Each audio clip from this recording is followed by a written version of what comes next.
Bala Hatun's last words. The sun was setting behind the hills of Söğüt, casting a golden light over the land Osman Bey had fought so hard to protect. Inside the quiet dervish lodge of Sheikh Bali, time seemed to slow down. A soft wind blew through the curtains, carrying the scent of wildflowers and old wood. Bala Hatun, the beloved wife of Osman Bey and the daughter of Sheikh Bali, lay on a low bed covered in white linens. Her face was pale but peaceful, and her breathing was slow. Candles lit the room gently, casting a warm glow on the walls where calligraphy and sacred texts rested. By her side sat Osman Bey. His strong hands held hers, though his heart was heavy with sorrow. His eyes, usually filled with the fire of battle and the hope of a nation, were now clouded with pain. He had faced many enemies. But this moment, this goodbye, was the hardest of all. Orhan, their son, stood near the bed, eyes wide with worry and grief. Though still young, his posture was firm, his shoulders already bearing the burden of a future he had not yet chosen. He looked at his mother, holding back tears. He had never seen his father cry, and he wished to be just as strong. Bala Hatun slowly opened her eyes.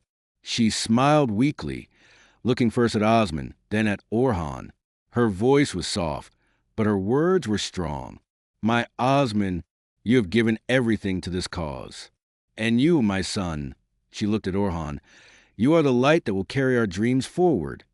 Orhan took a step closer, kneeling beside her.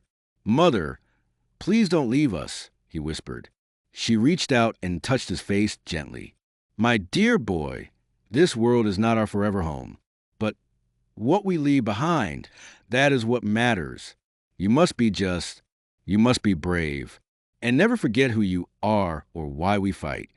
Osman's eyes burned with tears. He kissed her hand, pressing it to his forehead. "You are my soul, Bala, my strength. How can I go on without you?" "You will," she said with a faint smile, "because you must, for the people, for Allah." From outside the lodge, the soft sound of Daika began, the rhythmic remembrance of God, sung by the dervishes in low voices. It wrapped around the moment like a warm shawl, filling the room with peace. Sheikh Bali entered quietly and placed his hand on Orhan's shoulder.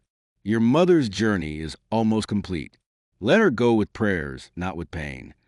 Bala's breathing slowed. Her eyes met Osman's once more. "Promise me," she whispered. "Promise you will guide him." Osman nodded, holding back his tears. "I promise." With one final breath, her eyes closed and a silence fell over the room. The candles flickered. The dervish's chants grew softer, almost like a lullaby guiding her spirit to rest. A single tear rolled down Orhan's cheek. He looked at his father, then at the quiet form of his mother. He did not cry loudly. He simply stood tall, his young face marked forever by this moment. Outside the lodge, Osman and Orhan stepped into the night. The stars above were bright, as if the heavens themselves were watching.